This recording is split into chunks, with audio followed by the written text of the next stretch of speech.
You are listening to Smart Women's Dating Podcast, episode number 75.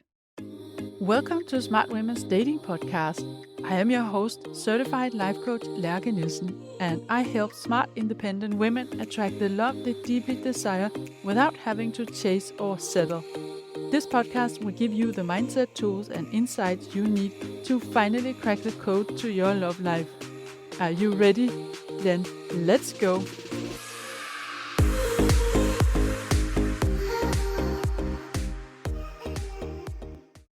Hey everyone, how are you out there? I hope you are all doing great and living your best life and going on dates with some amazing men. This week I have the pleasure of bringing you a sample of a coaching call that I had with a listener. And as you know from previous episodes in April, I invited everyone who would be interested in a free coaching call of 30 minutes that would be used for the podcast. And a woman in Canada, she decided to do that. She wants to be anonymous on the call, so I'm not going to mention her name or anything, but this is a conversation that I think many of you will find helpful. We are going over some of the misconceptions around matching and getting dates from apps, the strange fact that not all matches will turn into conversations, and not all conversations turn into a date, and when to be selective and when not to. We also talk about the mindset you want to have about the dating apps and that you want to remind yourself before you open the app. And finally, we talk about meeting someone in real life and the thoughts you might have about yourself when you see someone attractive, thoughts that could prevent you from connecting with someone. So I hope this is going to help a lot of you out there. Enjoy the conversation.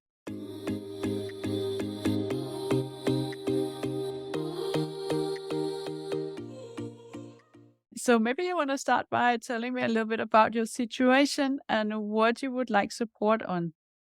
Well, I'm single and I have been for a while now. And I've tried the online apps and it's very hard to sustain any type of conversation on the online app. So I'm doing a lot of activities where I feel like I could meet like minded people, like going to the gym, dance classes, art, like anything that I enjoy doing. And I'm not necessarily going to with the intention of meeting someone so that if I don't meet someone, I'm not feeling upset about it.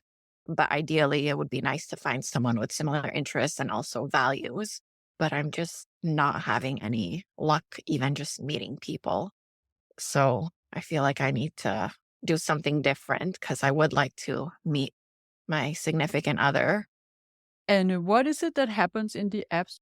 I mean, it's hard to even match with someone that I feel is of the same level of education, like someone that I'm actually interested in meeting. So I've kind of lowered my standard and just been open to meeting people. And it's hard to judge even just on someone's going to be like. So I'm trying to be pretty open minded. But when I do match with people, I feel like the conversations don't really go anywhere. And I feel like it's just me trying to make a conversation and it feels kind of pointless. And how long do you write with them? Just a few exchanges. And I've met a few people, but then when you see them in real life, you realize that they're not who you expected them to be. So I try to meet people fairly quickly. Yeah, that's a good idea. It's not a good idea to stay in the app for too long and keep writing. So do you manage to meet them even if you feel the conversation is not moving forward? Yeah, I try to meet for even if it's just a coffee or a walk. I don't even consider the first encounter a date. It's just who is this person? What's their energy like? Would I actually like to go on a date with them?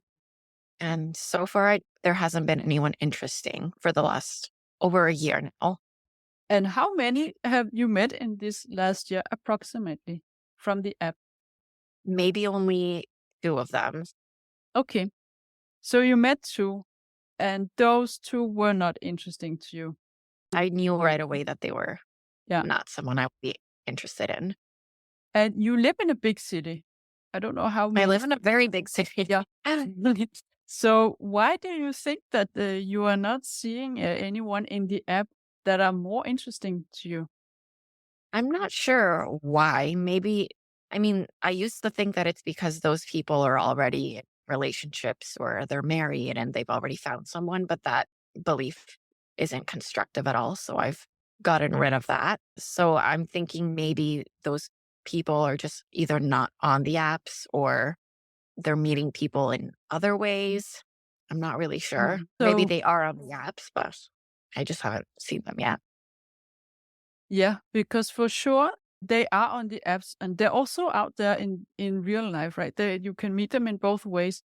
But when you have only met two in the past year, you could have a situation where some of the guys that you are chatting with, or some of the guys that you are not even matching with, where you see them and you decide it's probably not a good match, that they are actually interesting. But because you say no to them too early, you don't get to the point where you get to meet them. Because I would say if you had told me that you had been on 20 dates in the past year and they were all not interesting, it was a different story, right? But you met two. We can't even say as a general rule that they are not interesting because it's such a low number. So I'm wondering, you have an idea of how many you have matched with? Probably around 20, but then it's hard to have a conversation. Like I find that I'll send a message and people just don't respond. Mm. And from speaking with other guys, they told me that they always swipe right, even if they're not interested in the person. So maybe they swiped right and they're not actually interested in me. They're just trying to play a numbers game, which is Mhm. just a waste of my time. So there is something to be said about the numbers here, and I will not be able to explain to you why it's like this, but this is what I see with basically all my clients. You match with a number of guys, and then you start a conversation, and then let's say you match with 20, and not all 20 will answer you back. Some of them are offline, some of them have their attention somewhere else. Some of them are the way you say, they just swipe yes to everyone because they're hoping that some of the girls are going to respond and then they forget all about it and they do something else. I would not be able to explain exactly why it's like this, but it's very normal that not all 20 would respond back to you. There's a number that is lower that will respond back. And of these, you have a conversation, and some of these conversations just fizzle out. There's no clear explanation. They just fizzle out. And then you have maybe left two people that you go on a date with. And these numbers are completely normal. And when I speak to guys, they tell me it's the same for women. So, what I think is going on here is that maybe you want to match with a few more. You want to tell yourself, okay, potentially, if I match with 20, that gives me two dates. I have sort of a conversion rate of 1 to 10, right? So if I want to go on 10 dates, I would like to match with 100 men in a year. All right, that sounds like a lot. But if you look at the fact that it's in 52 weeks, like it's only two guys per week, approximately, right? So it's not actually that many. But I always recommend that when you open a profile and you start the dating process, you sit down and you swipe in the first 3 or 4 days. You set aside a little bit more time because that's also where you have most visibility. So you get a lot of match requests. So men that want to match with you and where you can then respond if you're interested. This is something you can see when you use a paid version of an app. You will be able to see who is requesting to match with me. And then you can decide if you want or not. And if you say yes, then it's a match. So then you can start writing. So you spend a little bit of extra time on this in the beginning so that you have maybe 15 matches, 10 to 15 matches. And then you start writing them. And then in the coming week, you will see how many of them respond back, how many of them seem to be someone who can keep a conversation going, and how many of these seem to be someone who can take initiative and invite you on a date. And then at the end of the week, you go back to swiping again and you choose another 10 to 15 matches. Unless, of course, a lot of the first group, a lot of those are actually responding and seem to be interesting. Now we are very much into the action steps and the surface part of all this. But behind all this, of course, there's also a mindset. There is your own mindset. Do you have a clear idea of what you're looking for? What kind of person you're looking for?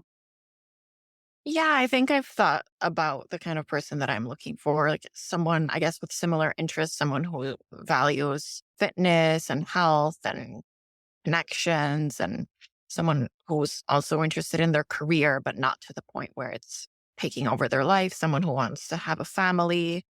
And then I also value certain qualities like emotional intelligence is very important, communication, open mindedness, someone who likes to travel. I've sort of thought through the qualities that are important, and then there's certain things that are not deal breakers. Like it would be nice to have someone who, I don't know, who likes to go dancing on weekends, but Mm. it's not a deal breaker. And these are completely normal standards. There shouldn't be anything preventing you from meeting someone who meets that. Um, Yeah. yeah. So the only thing is that a lot of the things that you mentioned, it's something that you can actually see in the profile, right? You can see, of course, that he is looking for a long-term relationship, that he wants to have children, things like that. He can say that in the profile, but whether he is open-minded, for instance, and emotionally intelligent or emotionally mature can be difficult to see also from a chat conversation. Because it is for many people a bit of an awkward situation to have a chat with a stranger on the internet, right? So there are some of the qualities where you will have to find out by meeting them. Yeah, of course. Like on the app, you could see, okay, they have a running picture. Great. They're very athletic, or they write something about their travel adventures, or like Mm, there's certain yeah. things that you can tell that in terms of activities that they enjoy, or more basic things. But when it comes to those qualities that you mentioned, obviously it takes time to see those things in a person. And so here I would recommend that in the beginning, when I say the beginning, it's like the beginning of the contact you have with someone, which is basically where you match back on him. We assume you only focus on the guys that have already matched with you or they want to match with you. And then you decide to match back if the profile looks like there are no warning signs. There's nothing that feels like completely turn off or completely wrong about this profile. And he matches like the objective criteria of age and what he's looking for and all these things. So you want to be relatively open at this point, and then you can see in the early conversation, is he even able to sustain a conversation? Is he able to invite you? Does he take initiative and so on? And there, some of them will drop out. And then at some point, you have someone who is still there and they want to meet you. It's very good what you're doing. A short first date is very good so that you just feel who is this other person and can I even have a normal conversation with him? Does it feel like this could be someone I want to see again? And then you move on to the next date. And the longer you get into the dating journey, the more selective you want to be. But in the beginning, you want to try to be really open. And I think that is one thing that could change how you date. Because when you tell me you matched with around 20 in a year, maybe you are actually being too selective in the beginning. And you definitely want to be selective, but you want to be selective at the time where you have more information. So you're basing your decision on more information when you get to know him a little bit more. There's another thing you can look at here. The conversation can easily become a little bit too factual or too, like a job interview. And that's definitely something to avoid because then at some point it gets boring for both of you. Yeah, of course. Do you feel like a little bit more inspired to continue in the app? A little bit. I mean, it's tough because it's been like I've used them for years, and it feels like a challenge, but I'm not ready to give up just yet. No. But then what I recommend in all cases, I recommend that you sit down and think about your thoughts about the app. And maybe you take a break now. If you've been on the apps for a couple of years and you feel this is challenging and difficult, you want to just take a break and breathe a little bit and then come back when you feel ready and you have worked on your mindset as well. So try to find some thoughts about dating apps that feels true and that feel inspiring as well. Like there are new men joining the app every day. This is True. one of my favorite thoughts about dating apps is that new people join every single day. It's true, right? New Right. people Especially join. in a very large city. Yes. There are new people every single day. So it's not like even if you spend a couple of years on the apps, you've seen it all, there's still gonna be new people joining the app that you have never met before and you have no clue that they exist. So there's a lot of possibility when you think of that. And so I would recommend that you choose maybe 3 thoughts like this, power thoughts, and write them down. Something that feels really true and that also feels inspiring and encouraging. And then you remind yourself of this every time you open the app. And also set a time limit for how much time you spend on the app so you don't drain your energy like this. And then what about the activities you're doing out there in real life? Have you not once met someone where you felt he could be interesting? I would like to meet him for a coffee or a drink or something. I feel like a lot of the times the guys that seem interesting are attending at these events with their significant other. I guess there was once, like recently, someone who seemed interesting and also interested, but then he kind of pulled away after. So I didn't want to insist on anything. But maybe I just need to try different places, try new things. When you go out to these different activities, is it places where you meet a lot of new people or is it like the same people you see again and again? Sometimes I just like, if it's the same activity, like the same gym that I'm going to, it's like, it's usually going to be similar Mm. people, like people that I've already met because there's kind of a community. Mm. Occasionally, I guess there are new people, but some of the activities I enjoy, like painting, are more like women oriented. So Mm. Yeah. Yeah. It's like when we sign up for yoga class, right? Is very exactly. rare I to also love yoga. yeah. And so I definitely think it's a great idea to do all these things that gives you energy and interest you. And maybe you want to not rely so much on activities where it seems to be the same people coming again, and most of them are women. They are not going to bring you a connection with a man. But in this situation where you do meet some new people once in a while and you do meet a man, there I would invite you to challenge yourself to always be open and approachable so that every time you see someone new, even if it's not someone where you feel instantly attracted to him, you connect with him, you make eye contact, you go and present yourself, you say hi, and you have a short little chat or you ask him a question or something. And this is just for you to practice connecting with a stranger, practice getting yourself a little bit into that energy of being someone who can talk to everyone and connecting with new people. And then at some point, maybe you will meet someone that is more interesting to you. But at least this energy is also something that will help you in your online dating when you go on dates. Yeah, that's definitely a good energy. And I definitely try to be sociable, but I Mm. could also put more effort into reaching out to people who are new. But then I find that when it is someone that you're interested in, it takes a lot more effort. Yeah. Why? Because if it's someone that you don't necessarily care about, then the bar is very low. But then if it's someone you're interested in, maybe there's stories that are going on in your head, Yeah. or it just makes you a little bit more nervous. Yeah. What are the stories that are going on in your head when you see someone that you think you could be interested in? Like maybe I don't know, that'll say something stupid, or maybe I just go blank and I don't know what to say at all. Yeah. And so here you can sort of prepare yourself and have a few standard things you can say when you meet someone new or a question to ask. And you also here want to imagine thinking instead of maybe I'll say something stupid, thinking maybe if I say something stupid, he will think I'm cute. Or maybe I will say something that he will remember me for. Turning it around to the positive, that might as well be the situation. And it's the same for everyone. If we meet someone that we think seem to be very interesting, and we cannot say that in the first meeting, right? Before you even talk to him, you don't actually Yes. know anything about him. So this feeling of being nervous is all about your instant perception of him. You don't Mhm. even know the person. No. It's just your projection of Yes. this image that you've built up in your mind of what this person is like.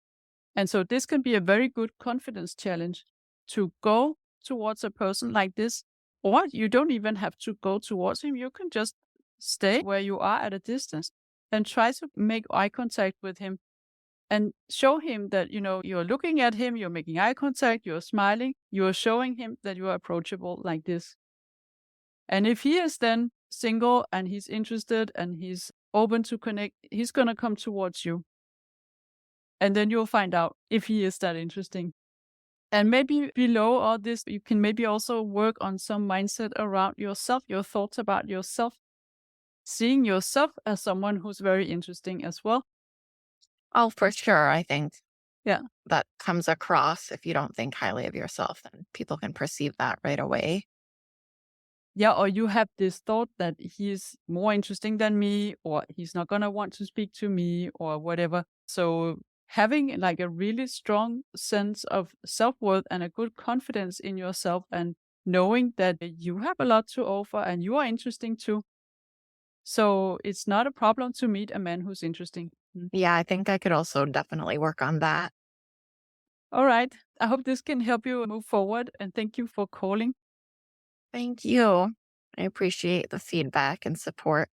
You're welcome.